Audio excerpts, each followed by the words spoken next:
請簡單介紹中國航天科技的發展歷史。中國航天科技嘅發展歷史可以追溯至20世紀50年代。1956年啦，中國成立咗導彈研究機構啦，開始發展自己嘅航天技術。1970年，中國成功發射咗第一粒人造衛星東方紅1號，標誌住中國航天事業嘅起步。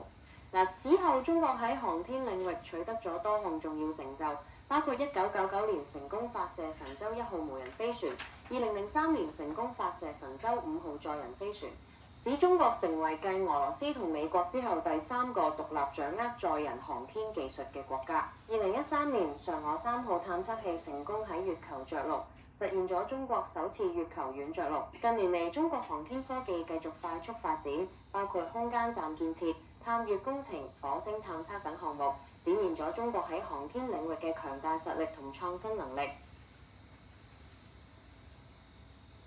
Boosters are auxiliary propulsion units attached to the sides of a launch vehicle's first core stage, typically equipped with high-thrust engines. They provide additional thrust during liftoff and the initial phase of flight, enhancing the rocket's overall lifting capability. After completing their task, they separate from the core stage.